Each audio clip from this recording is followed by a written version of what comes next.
Hello friends, good morning my dear right নতুন ব্লগে সবাইকে স্বাগত। আশা করছি সবাই খুব খুব ভালো আছে, আমিও খুব ভালো আছি।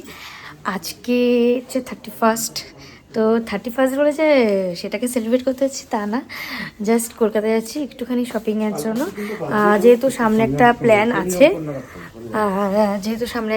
আছে, একটু ঘুরতে যাওয়ার অনেকে মিলে, যাই না এখনও পর্যন্ত সাকসেস না হওয়া পর্যন্ত আমি কিছুই ডিসক্লোজ করছি না। তো তার জন্য এখন আমি আরও এই যে পেছনেও দুজনে মিলে যাব কলকাতায়। আর ওর একটু কাজ আছে, কাজটা কমপ্লিট করে চলে আসবো। গোল্ডিকে নিয়ে যাচ্ছি না, স্বপ্নাদির কাছেই থাকছে অ্যাজ ইউজুয়াল, ওকে রেখেই যাই। আর যা ঠান্ডা পড়েছে, মারাত্মক ঠান্ডা। তো দেখা যাক কেমন কলকাতা আজকে ভিড়। আজকে কোনো পিকনিক নেই, ওর জন্য রাত্রেবেলা তেমন আর কোনো এনজয় নেই, আজকে জাস্ট একটু বেরোচ্ছি, ঘুরে টুরে চলে আসবো। তো চলো কীরকম কী ঘুরলাম আর কেমন ভিড় সব কিছু তোমাদের সাথে শেয়ার করবো।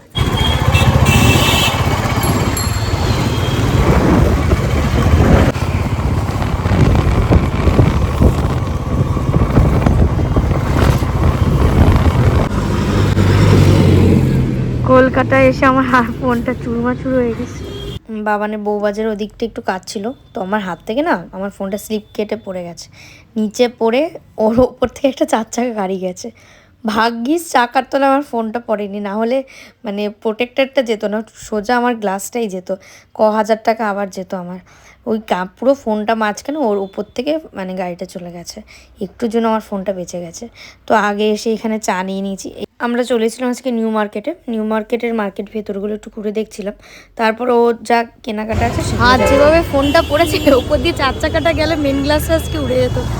চলে এসেছি আগেই আমার ফোনের প্রোটেক্টারটা লাগাতে, তো ওরটাও বললো ভেঙে গেছে, তো ওরটাও লাগাবে, আমারটা লাগানো হয়ে গেছে। আজকে যদি 4 চাকাটা ওর প্রতি যেত কি হতো, আমার আজকে ফোনটা ইয়ার এন্ডিং এর সাথে ফোনও এন্ডিং হয়ে যেত। ক্যামেরার কোয়ালিটিটা বেটার হয়ে গেছে, হ্যাঁ চকচকে হয়ে গেছে। মানে স্ক্রিন গার্ডের জন্য এরকম হয়। আরে আসলে ওটার মধ্যে একটু নোংরা জমে গেছিল মনে হয়। নিউ মার্কেটে প্রথমেই চলে গেছিলাম সিম পার্ক মলে, দেখলাম প্রোটেক্টারটা আগে লাগিয়ে নিয়েছিলাম। সিম পার্ক মলে আমার একটা লং কোট দেখছিলাম, আর বাবানও একটু জ্যাকেট দেখছিল। মানে আমার বরের এত জ্যাকেট আছে তাও হচ্ছে না, ও আরও কটা জ্যাকেট নেবে, তার জন্য আবার জ্যাকেট দেখতে গেছিলো। তারপর ওখান থেকে পছন্দ না হয় বেরিয়ে এসেছিলাম। বেরিয়ে বলে ফুচকা খাবে, আমি চলো খাই। আর কলকাতার ফুচকার টেস্টটাই আলাদা। ওখান থেকে তারপর চলে গেছিলাম সিরা মার্কেটে। সিরা মার্কেটের প্রত্যেকটা জিনিসই ভালো, মানে চয়েসেবল। দামটা একটু বেশি, বাট বার্গেনিং করা যায়। তো এখানে 2-3টে কোট দেখলো, তোমরা জানিও কোন কোটটা নিয়েছে। নিতে গেছিলো জ্যাকেট, নিয়ে এসছে হচ্ছে ব্লেজার, মানে উইন্টার ব্লেজার। তারপর ঘোরাঘুরি করে খিদে পেয়ে আমরা চলে গেছিলাম নিজামে। প্রথমে ভেবেছিলাম সিরাজে যাব, বাট সেটার আর টাইম হয়ে ওঠেনি। তো নিজামে এসে বিরিয়ানি নিয়ে নিয়েছিলাম। মেনু কার্ডটা দেখাটা হচ্ছে আমাদের বেকার, বিরিয়ানি খাবো অল টাইম যেটা হয়। তো স্টার্টার আজকে আর কিছু ট্রাই করিনি। আর একটা লস্যি মতন নিয়েছিলাম, এটা অনেকেই দেখছিলো খাচ্ছিলো, সেই দেখে নিয়েছি। বাট এত বেকার খেতে, মানে আমার একদমই ভালো লাগেনি। অনেকের হয়তো ভালো লাগতে পারে, বাট আমার একদমই ভালো লাগেনি। আর ওর কাজ যেটা ফোন ঘাটা।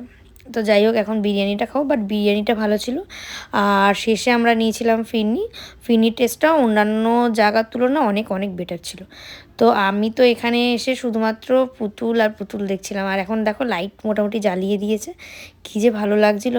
আর এখানে আরেকটা মল ছিল, সেটাতেও গেছিলাম ও জ্যাকেট দেখার জন্য, বাট তেমনভাবে পছন্দ হয়নি। আর আমারও খুব একটা পছন্দ হচ্ছে না। আর কী বলবো, মানে ফুটের যেই জ্যাকেটগুলো আছে না, ওগুলো আমার ঠিক ভালো লাগে নাই। মানে দেখেছিলাম, বাট আমার ঠিক ভালো লাগেনি।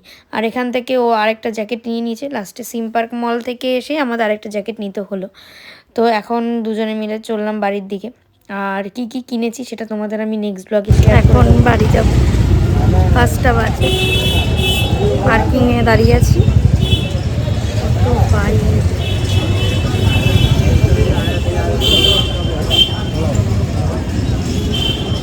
নিউ মার্কেট আসলে কোথা দিয়ে যে টাইম চলে যায় সত্যি বোঝা যায় না।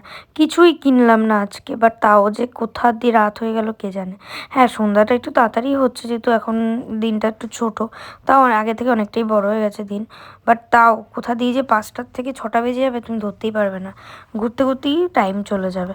আর যেহেতু আমার নিজের কিছু কেনা হয়নি, আমার মনটা একটু খারাপই ছিল। সেটা বাবান বলতে বলতে যাচ্ছে, তুমি তো বাড়ি গেলে আমার মাথাটা খারাপ করে দেবে, কারণ যেহেতু আমার কিছু কেনা হয়নি আর ও 2-3টে কিনেছে। আমি বলছি না না কিছু বলবো না, চলো কিছু হবে না। শেষমেশ লাস্টে ওই সাইডে একটা মানে এলিট মার্কেট না কি বলে সামথিং, জায়গাটার নাম আমি জানি না, ওখান থেকে লাস্টলি আমার একটা কোট পছন্দ হয়েছে। তো ওখান থেকে একটা লং কোট নিয়েছি। তা বাবার বলে আমি বাঁচলাম। আজকে কেন? বলে তোমার অ্যাট লাস্ট কিছু তো পছন্দ হলো। আমি যাই হোক ঠাট্টা করছিলাম। তো এখন আমরা চলে এসেছি শ্রীভূমির সাইডটা। একটু দেখো জাস্ট, তোমরা কেউ ধরতেই পারবে না যে এটা নিউ ইয়ারের মানে জন্য ডেকোরেশন না পুজোর জন্য লাইট। এত সুন্দর ডেকোরেশন করা এই জায়গাগুলো। আর ওই সাইডে মেলা মতন বসেছে, প্রচুর লোকের ভিড়। রাস্তাটা না ওই জন্য আজকে একটু জ্যামই ছিল। খুব যে ভিড় ছিল বলবো না, ওই 31st উপলক্ষে এই জায়গাটা যেরকম পার্ক স্ট্রিটে ভিড় হয় তেমনি শ্রীভূমির এই জায়গাটা ভিড় হয়েছে, যা বুঝতে পারলাম আর কি। আর এমনি কলকাতার দিকে ভিড় মোটামুটি অল্পই ছিল, খুব বেশি ছিল না। বাড়িতে আসার সময় বাবান একটু মোগলাই আর হচ্ছে একটু কাবাব নিয়ে এসেছিলো, ওই কাবাব আর মোগলাই খেতে খেতে একটু সিরিজ দেখছিলাম। তো কমপ্লিট, ওদিকে গোল্ডি ঘুমাচ্ছে আর এদিকে আমি আর বাবান সিরিজ দেখছি। এটাই হচ্ছে আমাদের 31st নাইট। যাই হোক আজকে সারাদিনটা মোটামুটি ভালোই কেটেছে। আর সবাইকে হ্যাপি নিউ ইয়ার 2026।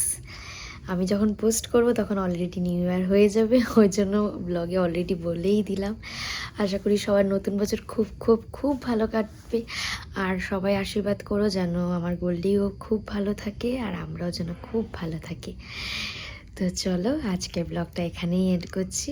দেখা হচ্ছে নেক্সট একটা ভিডিওতে নতুন বছরে। তো আজকের জন্য টাটা।